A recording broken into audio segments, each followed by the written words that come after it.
Well, hello everybody. How are we today? Today I'm going to talk about a subject that's very dear to my heart. It's something that's affected my entire life, and in a way it affects everybody's life, and that's the topic of mental illness.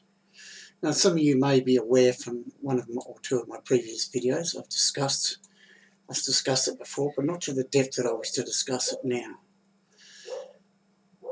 I would like to first of all say that what I'm doing is not really the easiest thing to do. But for starters, mental health and mental illness, in fact, in general, it has a very, very bad amount of stigma attached to it. It's not very good. There's nothing really clear or concise about the way it's viewed in society. And that's because, I guess, historically it goes back to the days of the poorhouses and orphanages and asylums. And people were put into those places for lots of different reasons, and they weren't necessarily crazy. But the stigma was there. It mud sticks, and in this case it did.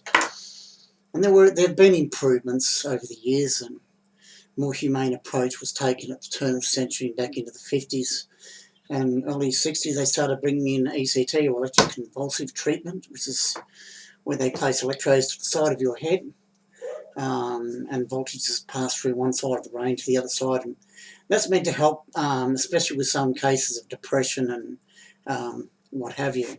I'm not sure of the other uses.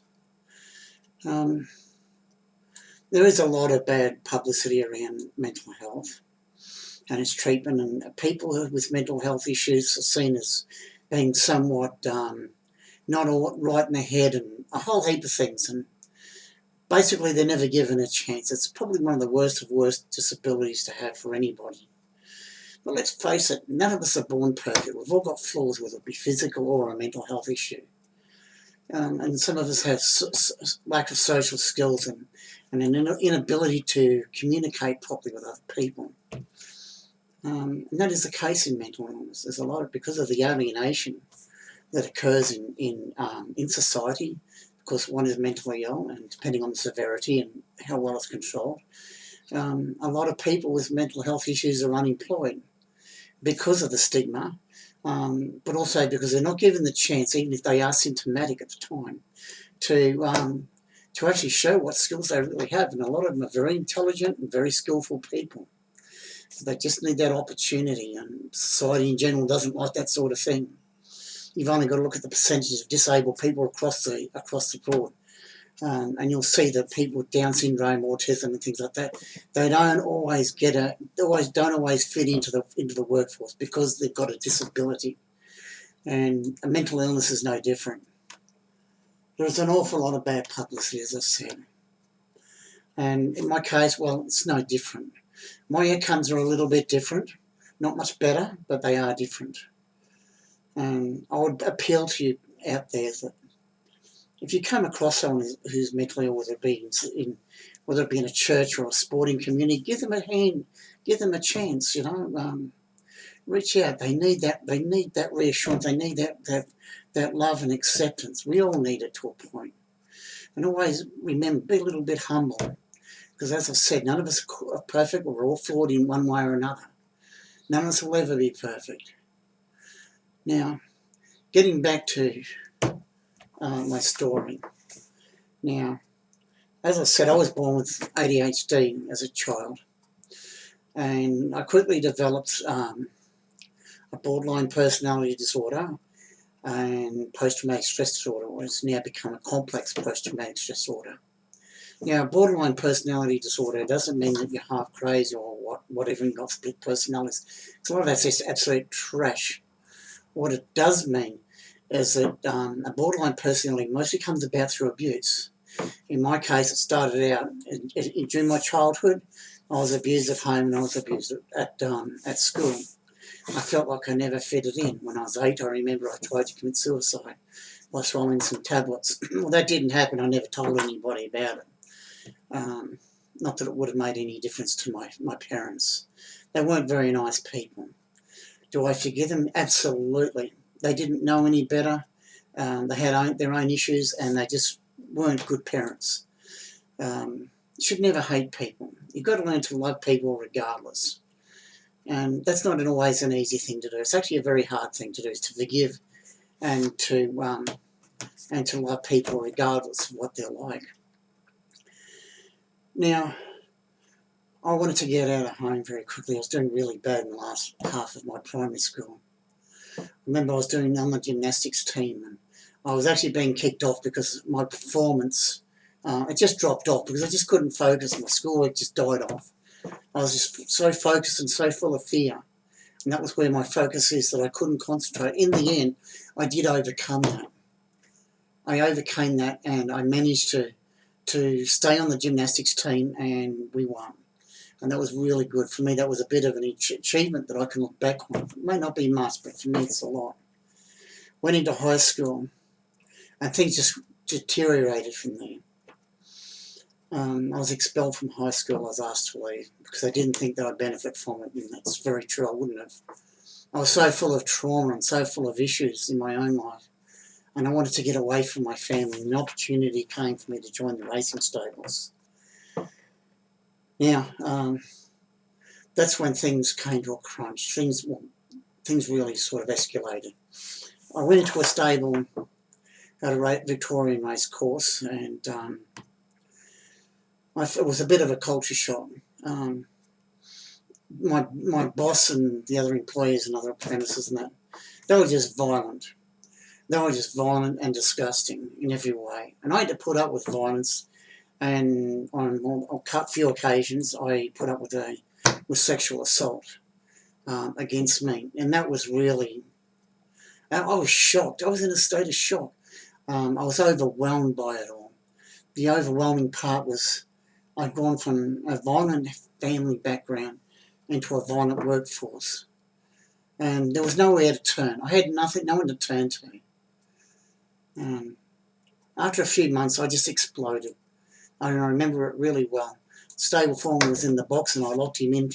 I locked the bottom bolt so he couldn't get out, and I stirred the horse up. And he panicked, and I walked out. And that was all very well. I was homeless. I think I spent about 1 or 2 nights on the street, and I went in and I talked to some people, and I said I'd like to find a job in another stable. It was a really stupid thing to do. I should have just walked straight away from horse racing at that time. And I didn't. I went into another stable and I copped the same thing. The boss was okay, and that was all good. But one of the stable hands, he was actually an apprentice. He was a very violent, and he hated me. And he used to bully me and bash me and things like that. And I got to the stage where I just couldn't take any more. And I remember I got a bottle of what I think it was Blister, it was called, and I swallowed it with some heap of tablets. And anyway, they found me and stuff like that, and they took me to the doctors. And in the end, I was put in Larundel Psychiatric Hospital in Melbourne, and that was no fun. Now things just got progressively worse from there. I was in a locked ward. I was an involuntary patient. I had no friends. I didn't know what to do. I was diagnosed as having a borderline personality disorder. Now, that's not a nice term to use, and a lot of people get all funny about that. Well, as I said previously, a borderline personality is it's a cluster of symptoms like any disease. It's a cluster in the sense that it comes about through abuse. It comes about as not being able to develop in a mature fashion, like many other normal people do, if there's such a thing. Most people have stayed in stable family environments. They develop emotionally and mentally. They learn about life, they learn about coping skills and things from their parents. Well, I never had that. I was not fortunate enough in that area. And so, yeah, I went into the stables, and I was here I am with BDP. And unbeknown to them, I had other issues too, but they weren't able to do it. This is a government facility. And I don't know if you've had any experience with government mental health, but it's very, very basic. They don't go any deeper than a BDP, depression and things like that. Even today, it's still very basic, and it's not very good. They don't really offer any sort of therapies per se, such as CBT and what have you. It's just basic talk therapy. You talk and they just listen and they say nothing. They give you no assistance. They fill you up with tablets. and keep you locked up with nothing to do all day. And I can tell you now, that is really, really, really boring. It's a horrible way to exist, and it's a good way to develop even a more intense depression, as it did with me. Now, this story goes on and on and on. It's pretty much the same thing. I was in the Rundle Psychiatric Hospital. I got out. I didn't last more than 2 days on the streets, and I tried to self-harm again, and I was back in hospital. I remember the intensity of the feeling of the disgust and hatred I had towards myself. And that's the thing with borderline personality. Some people say it's, well, actually my family even said, my father used to say it was for attention. But I'll tell you what, my father used to say that it was for attention, to draw things away from himself, because he'd been an abuser. And he'd actually threatened me that if I mentioned anything that he'd done to me, to any of the doctors, he would make sure I never saw any of my brothers or sisters again. And I was scared. I was just a kid. I was in a psychiatric hospital. I didn't know any better. I was scared out of my wits. So yes, I shut up. I never said a thing. I just took the 3 cups of Largactil syrup every day and zombied out. And that was the state of my life. And when I came to be discharged, one time I ended up back on the streets again because I had nowhere to go, and I wasn't going back to my parents' house. I just didn't trust them, and I had no feelings. It was just terrified me, the thought of being in that house with my mother and father, and the way things had been as a child, and still were, as far as I was concerned. It was still just not right. I couldn't do it. I had nowhere to go. I couldn't go to any of my relatives because my father told them I was a bit funny in the head and I was just a bad, wicked, criminal sort of a person. They said some really nasty things that weren't true about me. But they had a lot to cover up too. They had all the neglect and the abuse to cover up. I'm not saying I was an angel as a child, because I wasn't, but I wasn't as bad as I was painted to be. And my younger brother, Scott, he was, 4 years younger than me. He was also, I think he also copped a fair bit, as did my sister, but not as bad. Anyway, things progressed from there, and I sort of thought that my life was over, and I had no future, and I didn't really care about anything. I just didn't want to go on. I had no future as far as I was concerned. And I just went on and on and on, and I went back to the stables because I didn't know what else to do. And I went up to a town in northern Victoria, and I was working in the stable there, and then it started all over again. Well, one of the other stable hands, she hated my guts straight off. She told me so. And my boss, well, he was a filthy little pedophilic deviant, and a very controlling person, very toxic. And he'd bully me and bully me and bully me. He'd do things to me that weren't actually natural. He sexually assaulted me 3 to 4 times a week. That really made me feel dirty and ashamed, and I had nowhere to turn. Mostly he was a very controlling, very dominant person. And it got to the stage where, he'd make promises and he wouldn't fulfill them. He'd say this and that and offer me things. And then the next minute he'd turn nasty on me. Then a few hours later, at night time, he'd sneak into my room, start doing things to me, and I couldn't do a thing because I was too scared. I felt like a real coward. I just felt like my life just wasn't worth living, that I was nothing, that nobody ever loved me or liked me for who I was. And that stayed with me for my entire life, pretty much. I had no real contact with my family. I didn't trust them. I trusted none of them. Because they all thought that everything I did was attention-seeking. My father had pretty much convinced them that's what it was about with me. So I stayed away from them because they were just toxic, and even now I don't really have a lot to do with my family. Which is a bit of a shame, because I would have liked to have had a closer relationship. I don't hate my family, don't get me wrong there. There's a lot of good in them. I still see that. I always hated myself for allowing this particular boss to do what he did to me. But what else was I to do? I didn't know what to do. I couldn't go to the police because he was friends with the local sergeant. I'd already been threatened by him. He drove me out bush one time, this particular sergeant, and threatened to bash the living crap out of me if I didn't do what I was told and shut up, because I knew too many things, so I won't name any names or anything else about that. That's another story. But this went on for a long time, and I'm going to cut it a little bit short here, because it is a very painful experience to think about what happened and what I went through.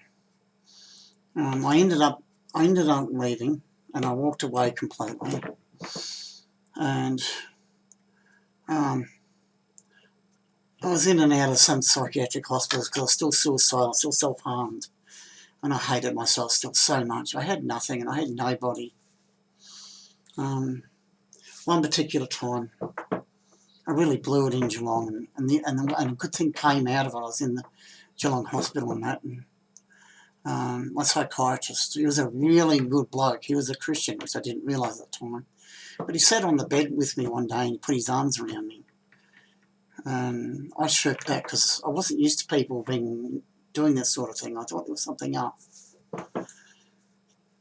Anyway, he told me, he said, you know, Chris, you're not a bad guy at all. I know you're really hurting and, you know, I really do care about you. And then he said, you know that Jesus really cares about you. And I didn't know how to react to that, to be perfectly honest. And anyway, that was all good, and he started talking to me about different ways they might be able to help me and things like that, and really didn't have a lot apart from that to offer, but he did get me involved with a youth group that was run by a church, and I thought we'd be just sort of sitting around smoking dope and playing pool and that sort of thing. It wasn't like that at all, but it was still good fun, and I enjoyed it, and I learnt a lot, but not quite enough. Down the road, I was still having trouble. I was having a lot of trouble, even after that, and I couldn't hold a job down. I couldn't find secure accommodation anywhere because I just sort of freak out. I couldn't handle anything because I didn't know how to. I'd never been taught, and you know, it's a real shame. I missed out so much. Excuse me, but a lot of people like me. We become alienated by society. We even become alienated in churches and sporting groups and other groups like theatre groups and things like that. They don't want to know you. They think you're an idiot. And they treat you like that, and you start to feel that way, and I did and have done and still do for quite a bit. It's been an ongoing thing. There's really not a lot I could have done about it, but I did learn. I ended up in, the long and short is after even more turmoil and disastrous train wrecks in my life, and so many failures and not being able to complete things because of what I've become. I'm being put down and being told, oh, how many things have you actually finished, Chris? Well, I finished nothing. I've never finished a thing that I started. But that's not just because I'm no good. It's because there's something up here that stops me from being successful at things. I have succeeded at things. I'm not going to go into that right now because the focus of this is on what's happened to me, and that's what I'm going to concentrate on as best as I can. Now, as I was saying, I ended up going to Darwin. I was living in a housing commission house in Brisbane, in the outer Brisbane suburbs, in a very bad suburb, of course, because it was cheap. And I applied for a Bachelor of Social Work degree in Darwin, not thinking I would get in. And I didn't, but I got a letter saying that I'd been accepted. So I thought, wow, here's me, uneducated Chris, but I got in on a mature age entry. So I thought, yeah, well, why not give it a go? So I did. I got rid of everything, and I packed my bags, and I jumped on a train and started the long journey to Darwin via bus from, I think it was Tennant Creek, to Darwin, and I stayed at a hostel of a kind in Darwin, and I was there for a while, and I started doing a little bit of work there, unpaid voluntary work, before I started my course. And I started my course, and I was doing really well, especially in sociology and psychology and social work. I was doing very, very well. Things were looking bright, but yeah, I can't go into details too much at the moment because there's some legal issues still standing from that. But things got on top of me once again. My marriage broken up, and some things that happened that absolutely destroyed me inside. Once again, I tried and tried and tried. I lasted about a year and I had to pull out because I was mentally ill. I was sick and I was in hospital. And once again, the whole thing started up again. I found it absolutely useless, the mental health system. The psychologists are absolutely useless. They did nothing. They just used to they'd sit there and expect you to talk about what's bothering you. And half the time you didn't want to, or you didn't know what to say. And then they fill you up with tablets with sertraline and Zoloft or Zoloft and what have you, and venlafaxine or Effexor or whatever. And that just made things worse. Things just got worse and worse and worse. I was never quite homeless, but I wasn't far off it. Then after 5 years out in Darwin, I decided I've got to get out of here, and I did. Anyway, long and short is I moved back to Geelong and I went to Deakin Uni, and I'd made a decision before I left Darwin. And I'll tell you what happened. I was in Darwin, and I had an appointment down at the local clinic. And I walked down there and I saw the front doors of the clinic, and I sat down at a seat. And I just stared at the doors, and then I stared back at my flat. And I thought, do I really, really need to do this? They're not helping me. And that's when I decided. That was a life-changing decision for me. I'm better than this and I can do it. I can overcome these things. I can be a better person, so I did. And that's when I decided not to go back there. So after 6 months of not going there, they discharged me. I never heard back from them, and that was a good thing. And I started to pick up. And it was because I'd learned to rationalise my emotions and my behaviours and things, and start to sort things out. And I start to read a lot more, and I start to take things in, and I start to look after myself, and go for long walks and things like that, and talk to God and what have you. And that was good. That's what I needed. I needed that sense of being mindful and being aware of how things were going. And a person I knew his parents were going away, and said, "Oh, can you look after the house?" So I did. And that's when I decided it was time to leave Darwin. So I left Darwin, as I previously said. I enrolled in Deakin. I stayed there for about 3 to 4 years part-time. I moved up to Yeppoon in Queensland. It was beautiful. Things were going really well. I wasn't having any more real depression. I'd overcome an awful lot. I felt good about myself, that I was achieving something. But I was still finding it hard to stick at anything because of this. And that was because of the lack of focus, and that's the ADHD. I agree with that.